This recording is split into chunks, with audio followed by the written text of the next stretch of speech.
Hello, everybody. It's Jim Capuano and TJ Troop coming to you live for this week, the Week 7 edition of the College Football Podcast from collegepressbox.com, brought to you by our friends at Cheez-It and Pop-Tarts. Every game goes better with a Cheez-It and a Pop-Tart or two. Joining me is TJ Troop. TJ is a football historian, a football expert, a former coach, a student of the game, a lover of the game, and a Renaissance man in a world that needs more and more Renaissance men. TJ, thanks for making time. How are you doing this week? Doing well, Jim. Looking forward to covering college football. Right on. Thank you. Yes, absolutely. It was an interesting week last week, to say the least.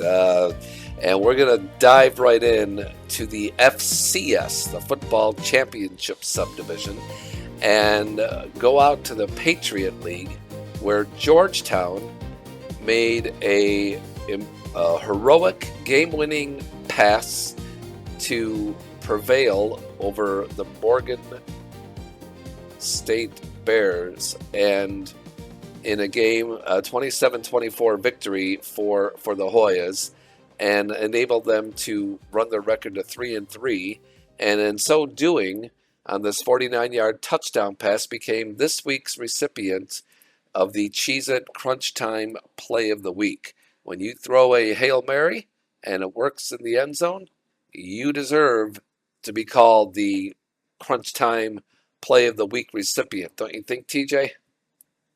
Absolutely. The throw had the high arc on it, and the receiver, Mr. Kibble, read it the whole way, chin on the ball, elevated, and thumbs together catch in the end zone to win the game. Yeah, absolutely. And we got to give this play a little bit of airtime here. I'm going to bring up a video here from, it's just a 22-second long video of the final play. So here we go. And you will see he's in the end zone, chin on the ball, eyes to the ball, just a perfect throw and catch. Here we go. Thomas steps up.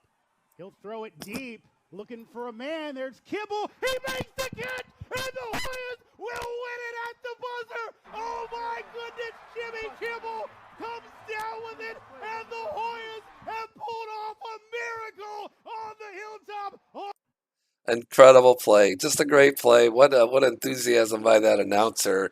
He seemed surprised as everybody, and plus he used a basketball reference at the buzzer. That is basketball. That is not football, is it? Well, that's where we usually hear that terminology, but in this case, I don't think Mr. Kibble cares what the announcer said. It was, I'm going to make this catch. Yeah, it was a great catch, and what a throw and what a wonderful catch.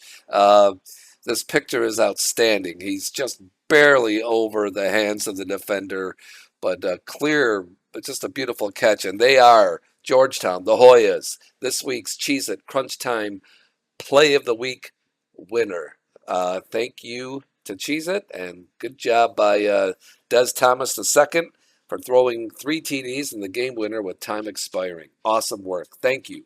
TJ, let's turn a corner and talk a little bit about your game of the week last week, which was, of course, at the FBS level back at the Big 12 with your not yours, but you've been a fan of the Iowa State Cyclones, but they hit the road and took it on the chin a little bit against the Cincinnati Bearcats, losing 38-30 in Cincinnati. What were you impressed with coming away from this game? Well, in the past, and I've talked about them 2 other times, the Cyclone defense, especially their front 7, not that their secondary hasn't done a good job also, but their front 7 has really played well. Well, they probably didn't grade out very well. So let's pay tribute to an assistant coach here. The offensive line coach of the Cincinnati Bearcats is a gentleman by the name of Nick Cardwell. Nick Cardwell. And Mr. Cardwell had his young men ready to do battle. And boy, oh boy, play after play, block after block. And when you looked at the stats at halftime, I believe it was 342 total yards on offense and over 200 yards running the ball against a team that prides itself on defense. At halftime. And they At just, halftime. at halftime. And they just kept going down the field. And of course, they built up the lead. And it is not that Iowa State didn't move the ball at times, but they are going into halftime. Mr. Campbell is not a happy man. And in the second half, even though we have Iowa State playing the way they played earlier in the year, here they come, and they narrowed the lead from down to 31-22.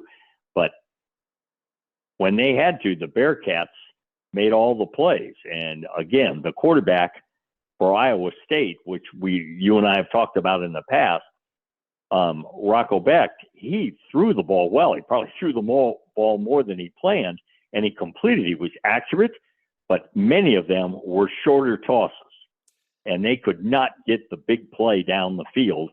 And as such, the Bearcats get the victory. And of course, it's not that Iowa State cannot win the Big 12. It's just their sights are drawn higher on going to the tournament. Yeah. At the end, making the playoff. Mm-hmm. And they are going to be, let's just say their margin for error is much, much less. And for the first time I've ever seen, Coach Campbell lost his cool on the sideline, and the announcers claimed the penalty was on him. And that does not happen very often in college football. No. But let's give credit to the Bearcats for their excellent performance. Yeah, they did great. And, if you look at the drives, they came out guns blazing. The Bearcats, their first 5 drives led to points, 4 of them touchdowns. The second drive was a field goal, but all of them were sustained drives of at least 50 yards. The last one, which was the one that put them up going into halftime, was an 80-yard drive covering 13 plays over 5 minutes and 20 seconds to put them up 31-7, as you said, going into halftime. And they ran the ball well. They threw the ball well. They didn't throw the ball a whole bunch. They only put up 25 passes, completed 13 of them, but 2 of them were for touchdowns. And they just did an outstanding job and had, no sacks. I mean, they were phenomenal. And so Cincinnati sacked Becht 3 times, but that's to be expected when you're down by such a wide margin. And he put the ball up 48 times, completed 30 passes, way more, like you said, than he intended. So it wasn't that Becht played poorly. It's that the offensive line dominated, as you said, the Bearcats dominating Iowa State. So that was an awesome job. And that offensive line coach's name again is what? Nick Cardwell. That sounds like a coach. Yeah, it does. Yeah, it does. And before we leave the Bearcats, let's give a little tribute to one of their linebackers, Mr. Galde. He was all over the field. I don't know how many times he actually had to step up into the inside running lanes and make tackles, but his pursuit and his tackling ability was outstanding last Saturday afternoon. Yeah, it sure was. He led everybody with 12 tackles, 6 of them solo, had a sack, a broken up pass, and a forced fumble. So he did it all. He was the E-man, getting everything done. So nice job by the senior linebacker Jake Golden. That was phenomenal. Yeah, thank you. It's great to point that out because you see the point total 38, but the Bearcats defense was nails for the first half of the game and for most of the game. And when it came time to show up, they continued answering the call. So definitely a solid Bearcat win. Thank you, TJ. Now we're gonna turn back to another game, and this is our other award winner, and this one was one of the most shocking outcomes, if not the most shocking outcome this year. A coachless team, the UCLA Bruins having Rick Neuheisel back at the helm, playing at home, and a 24 and a half point significant underdog to Penn State, and beat them. They beat them and uh, jumped out to an amazing lead, but they are the winner of the Pop-Tarts Crazy Good Team of the Week. The Bruins with their uh, really just a remarkable win. That I mean, did you see this game coming, TJ? Because I don't know anybody that had, but the 42-37 win over the Nittany Lions. Did you see this one coming? No, sir, I sure did not. Penn State, I mean, at the beginning of the season, most of the polls had Penn State and Texas right up there at the top. Yes. Well, we know Penn State is not going to finish in the top two this year. An aspect that comes to mind right away with UCLA's coaching, I mean, there are times you bring back one of your great players. I mean, Foster was just an outstanding runner. I saw him play in high school. He was outstanding at UCLA. He was outstanding in the NFL. Yeah. And when you dismiss a coach after 3 weeks, something is wrong, whether it's on the practice field, in the locker room. But let's talk about the young men that took the field for the Bruins. I mean, having lived in Southern California, so many fine UCLA teams and so many fine UCLA coaches. So here they out there. We won't say undermanned because they sure didn't play undermanned. Mm-hmm. But everybody's going, well, where's the leadership? Well, Nico Lamalava, if I'm saying his name correct, I'm going to go with the adjective of a wow. When you look at the big sophomore and how he performed, and I was fortunate to see him play last year when he was at Tennessee in his victory over Kentucky. Now, he played well in other games, but he played very well in the victory over Kentucky last year. So here he is and running and throwing. And UCLA also, Mr. Lavalava, got help from a transfer from Idaho, Anthony Woods, who a couple of years back was a 1,000-yard runner. So it's not like the Bruins didn't have a couple talented backs out there doing, or shall we say, moving the ball down the field. So it was a very, very impressive win. Now, we don't know all the specifics of adjustments that Penn State was both supposed to make on defense during the game, but whatever adjustments they were supposed to make, it did not happen. No, it did not. And Nico Yamalava was amazing. He threw for 166 yards, completing 17 out of 24 passes, 2 touchdowns through the air, and then he had 3 on the ground, running 16 times for 128 yards, and was just a one-man wrecking crew for the Bruins. And I mean, do you think this was a case of Penn State, because they're coming off a loss, a bitter loss that they had at home against Oregon? I mean, were they just taking the Bruins for granted? Because they got thumped in the first half. They were down 27-7 at halftime, and they did cut it to a 6-point game, 27-21 with halfway through the third quarter.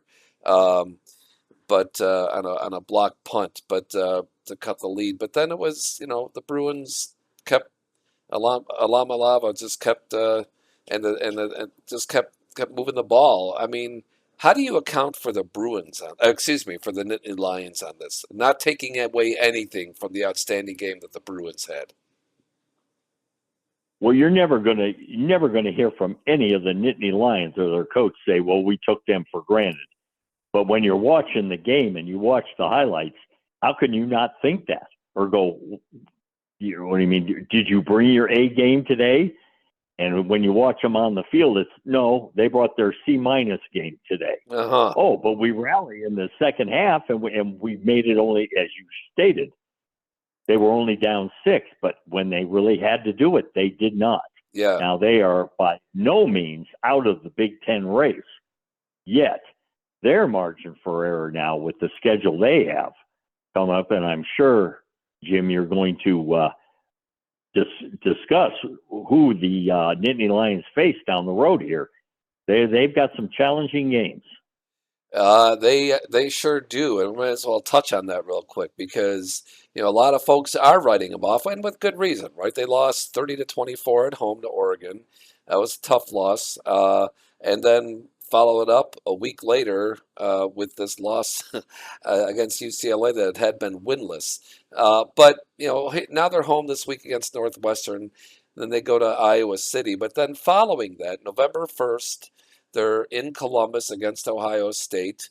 And November 8th, they're home against the Indiana Hoosiers. And those two games, seems to me, are going to either give them a chance to be a phoenix rising from the ashes if they can somehow knock off uh, the Buckeyes and then back it up with a win over the Hoosiers. If they can do that and still and taking nothing away from Iowa, right? They have to go to Iowa City before that to take down the Hawkeyes, who gave Indiana a good game last week. If they can do that, they've got a puncher's chance to qualify for the tournament. If they cannot, then their season's absolutely done. So I think it's a tad early to write them off, but it is no. I haven't seen anything to believe in this team being able to take care of. Frankly, I'd be surprised if they could beat Iowa at Iowa City, but they have a chance. They've got a legitimate shot given their schedule. It's whether they could do it. What do you think? Well, using your excellent analogy of a puncher's chance, let's go with boxing. There's been many a heavyweight fight where one of the contestants in the ring got knocked down. Somehow he got back to his feet and won the fight. So we won't count out Penn State. Let's just say if they're going to have a puncher's chance, they better punch pretty hard. Fair enough. Very good, TJ. Excellent. Well, again, congrats to the UCLA Bruins for their award of the Pop-Tarts Crazy Good Team of the Week. All right, TJ, now we are rolling into week 7 here. What game on the schedule has caught your eye this week? Well, as always, there's more than one terrific game. But I'm going to head back to the Big Ten and a dandy matchup of the Hoosiers going out to the Pacific Northwest to play the Ducks of Oregon. They've only played 3 times in the long histories of the school, and the visiting team has won each of the 3 times. So we're going to see if the Ducks can win at home. And of course, as someone who it's almost impossible to watch Oregon and not wonder what uniforms are going to wear, because they have had so many, shall I say, interesting color combinations when they take the field. But more important than what they're clad in on Saturday, it's going to be, can Oregon continue to play and score points as they have? But their defense has also been excellent. And then we have Indiana, and it's almost identical. They have rung up points after points after points, and they're so well coached. But their defense has played very well, and they don't give up a lot of points. So is this irresistible and immovable for both ways? I mean, I would have a devil of a time predicting a final score. Could it be more of a defensive game, more of an offensive game? But whatever kind of game it is, I'm going to be right there watching Dr. Pepper's and Smokehouse Almonds ready. Attaboy. I love that. Yeah, and to your point about the Hoosiers' defense, the most points they've given up was their first game, which was at home against Old Dominion. That was a 27-14 win for the Hoosiers, and they went on the road. They were home again the following week. Against Kennesaw State. They thrashed them 56-9. You'd expect that. Then beat Indiana State, also in Bloomington, 73-0. And then the big surprise, I think, was when they took down the Fighting Illini 63-10.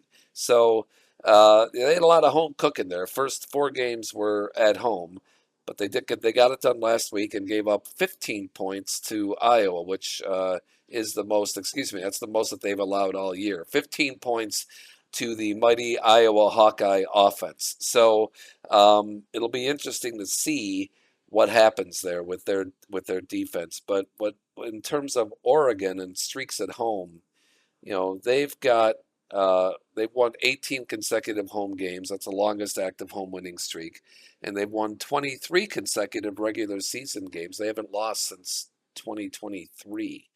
They lost in the playoffs last year, of course, but that's not regular season. So interesting. And Oregon is 12-0 all time in Big Ten play. They haven't lost to a Big Ten team yet. So so we shall see what gives. I take it that this is too close to call for you on this game in terms of a prediction, TJ. It is for me. Yes, it is for me also. I mean, I can obviously, when you're coach of the year, you've proven that you know what you're doing. Cignetti, I'm sure, has just hammered home to the young Hoosiers all week. We can be the guys to go out there and break their streak, their home win streak. But they've got to go. But you got to go out on the field and do it. And it's not like Indiana doesn't have some fine defensive players, but obviously so does Oregon. So it's going to be who makes the mistake, who turns the ball over, those type of things. Which team commits the penalty at the least opportune time? That type of aspect could be a turning point in the game. But I think everyone is expecting a close, hard-fought contest. Yeah, it'll be great. It'll be awesome. Thank you very much. All right. So that's our preview game of the week for this coming week. It'll be very interesting. Before we wrap, I always like to throw the conversation open to you about anything else on your mind that you're seeing at the pro or college level. What do you want to share with us this week, TJ? Well, hopefully, again, I'm promoting the Pro Football Journal that I write for, and I'm not alone. All the writers there are excellent. There are a couple just dandy articles recently done there. But I am an advocate, and it's kind of a long, wordy stat.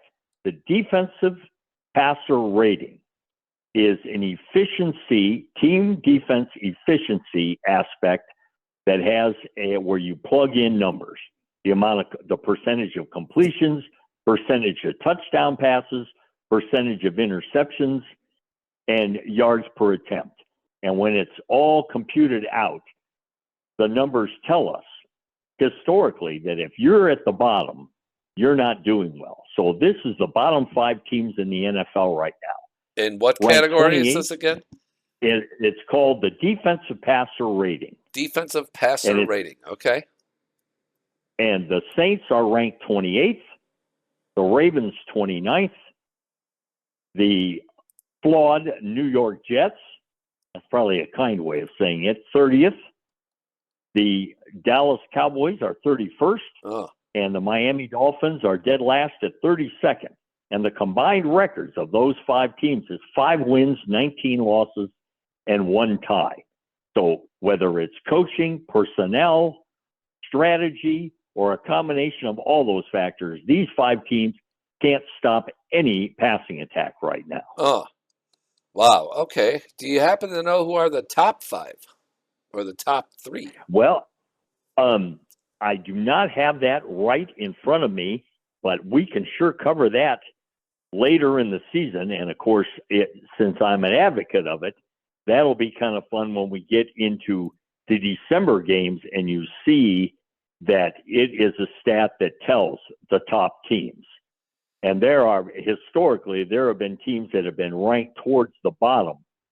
And then all of a sudden, a secondary coach or defensive coordinator comes in and everything improves for all the reasons. You've got the right men at the positions, they're coached the proper way, and you're running whatever coverages are working for you. Yeah, that's great. The defensive passer rating, that's awesome. Yeah, and it's interesting because I bet if a team is trending upward and they're trending up at I'd be curious. I mean, I don't know. I mean, but people talk a lot about momentum and timing of getting improving and there is something to that, right? I mean, it's a long season, and the team that is at the end of the season going to the playoffs frequently is not the same team personality-wise or execution as week 1. Would you agree with that? Absolutely. I'm going to go back historically here, and I'll be as brief as possible. Go ahead. In 19 56, the Baltimore Colts, not the Indianapolis, the Baltimore Colts were dead last in this category. They were one of the worst secondaries in league history, 89.4. Now, the league average is 59.6. Wow. So they're 30 points below. Wow. And all of a sudden, they bring in two basically rookies in 1957, and they improve to 6th in the league. And then the next 2 years, 1958 and 59, the Colts both years are first and win the championship. So there is something to be said for when you've got the right personnel and the right scheme. And of course, I could, if I was at the chalkboard, they were one of the rare teams in this era to run zone defense in the late 50s. And Really? they did it very, very well. That's fantastic. I love it. That is great. Well, we learned another history lesson. We've got some context about defensive passer rating and who's not doing well at it, and we'll look forward to learning who's doing well at it, and we'll also look forward to chatting with you again next week, TJ. Thank you very much for getting together with us, and we will connect with you next week. So long, everybody. Thank you for joining us. Enjoy the games this weekend, and we look forward to connecting with you next week. Take care.